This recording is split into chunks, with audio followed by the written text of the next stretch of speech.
Il est 6h45, Europe 1 vous répond, Wendy Bouchard. Une fausse alerte, voilà ce qui a provoqué, selon le PDG d'Air France, l'atterrissage en urgence hier au Kenya d'un Boeing 777 de la compagnie, Boeing qui faisait route vers Paris depuis l'île Maurice.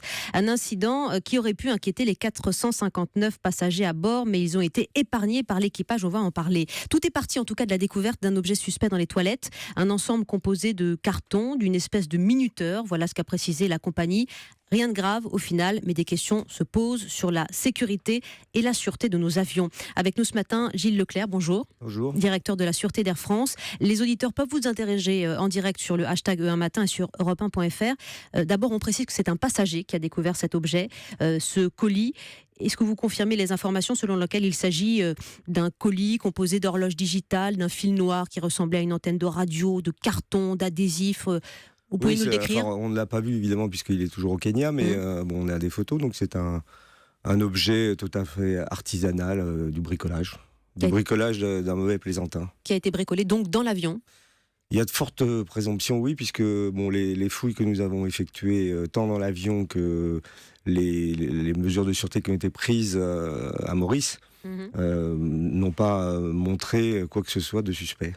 Donc, probablement que cet individu mauvais plaisantin a confectionné ça du moment où on a décollé jusqu'au moment où ça a été découvert. Vous êtes persuadé qu'il n'y ait pas eu de faille lors de la visite de sûreté de tous les endroits de cet avion, y compris les toilettes? En ce qui concerne la visite de l'avion, on est quasiment sûr, puisque le personnel navigant a fait son rapport et était totalement étanche. À Maurice, il y a eu des mesures traditionnelles et rien n'a été découvert de suspect. En tout état de cause, pour encore plus rassurer tout le monde et nous-mêmes, on a envoyé des missions qui sont parties hier soir pour prendre contact avec les autorités mauriciennes et pour superviser encore plus le système de surveillance. Vous dites mauvais plaisantin ce matin, Gilles Leclerc, c'est quand même un avertissement pour les contrôles de sécurité et ça signifie qu'on peut placer aujourd'hui un tel paquet dans un avion. Oui, alors, il va falloir que l'enquête... Pas d'explosifs dans celui-ci, mais... Oui, bien sûr, mais si ça avait été l'explosif, ça aurait été découvert, parce que on a quand même des systèmes de surveillance d'une manière générale qui sont super sophistiqués. Vous rassurez à ce titre-là, en tout cas. Bien sûr, oui. Si on peut parler d'une manière générale, la sûreté aérienne est certainement le moyen de transport le plus sécurisé par rapport aux autres, et on a évidemment un certain nombre de mesures réglementaires qui sont faites tous les jours dans tous les secteurs de l'aviation, que ce soit évidemment les passagers, les bagages, mais aussi la nourriture, le cargo, etc. Donc je pense vraiment que ça a été effectué dans l'avion.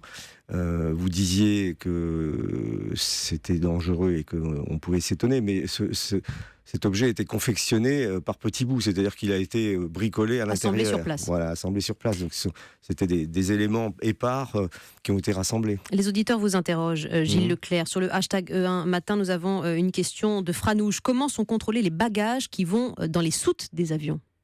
Alors, ils sont contrôlés à 100% pratiquement partout sur le territoire métropolitain.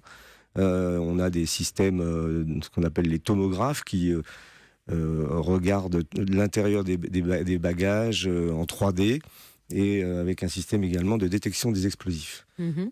Sur nos escales internationales, il y a de toute manière des minimums standards.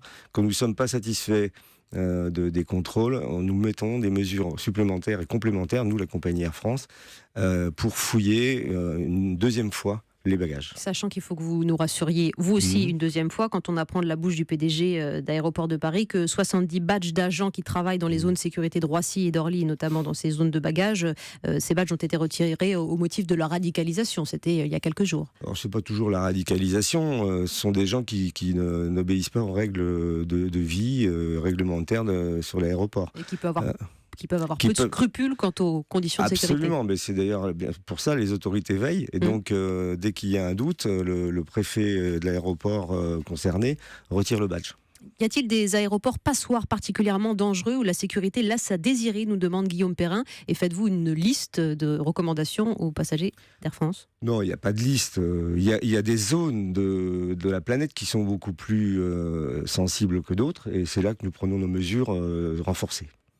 Les passagers que nous avons pu interroger ont félicité les réactions de l'équipage sur ce vol. Gilles Leclerc, équipage qui n'a pas parlé de colis suspect, piégé, qui a évité la panique. L'avion est simplement descendu, les passagers se sont interrogés. Il a réagi parfaitement, cet équipage. Il fallait pour vous poser aussi l'appareil en urgence au Kenya. Oui, ça c'était une nécessité absolue. Dès qu'on a un doute, de toute manière, on ne transige pas avec la sûreté et on protège nos passagers.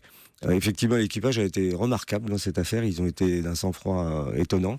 Et ils ont vraiment bien protégé ce qui est leur devoir d'ailleurs, de protéger les passagers. Ils ont des procédures, etc. Ils sont entraînés. Mais vraiment, ça a été particulièrement souligné. Et je le souligne également, comme l'a dit hier notre PDG. Aller plus loin sur la précaution, nous dit Olivier sur le hashtag E1 Matin. Scanner des bagages dans les avions, serait-ce possible ? Ils sont déjà scannés. Mais rescannés au passage pour les avions, pour les bagages cabine. On le fait dans les zones sensibles, on ne le scanne pas, mais en tout cas on fouille les bagages de cabine au pied de l'avion, dans beaucoup d'escales, en Afrique, au Proche-Orient, etc. Rescanner, remettre des scans sur les pistes, etc. D'abord, ça serait techniquement compliqué.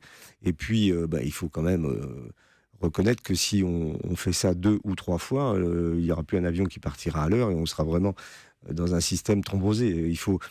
Il faut se mettre à l'évidence que les bagages sont extrêmement bien surveillés en amont et vraiment de manière totale à 100%. Ça veut dire que cette fausse alerte ne vous alerte pas plus que ça? Vous parliez d'un mauvais plaisantin. Vous rassurez ou c'est le discours de communicant ce matin? On fait l'objet, comme beaucoup de secteurs d'ailleurs, mais l'aérien fait l'objet d'attaques comme ça de mauvais plaisantins, de personnes malveillantes. Parfois ce sont des enfants qui font des bêtises de ce genre. Évidemment que ça nous a dérangé, évidemment que ça entraîne un préjudice important pour beaucoup de gens, qui ont été retardés dans leur voyage. Mais à partir du moment où on sait que ça a été contrôlé et que c'était un objet anodin, le seul dérangement qu'on a eu, c'est de dérouter l'avion, la gêne pour les passagers, la gêne pour d'autres passagers, parce que par exemple les passagers de la Réunion qui devaient rentrer hier, malheureusement on a pris leur avion pour récupérer nos passagers à Mombasa. Oui, il y a toute une chaîne, une cascade. Donc voilà, c'est ça qui nous gêne. Air France ne se sent pas particulièrement menacé aujourd'hui? Pas plus que les autres. On est évidemment menacé comme tout le domaine de l'aérien, mais pas plus que les autres. Merci beaucoup, Gilles Leclerc.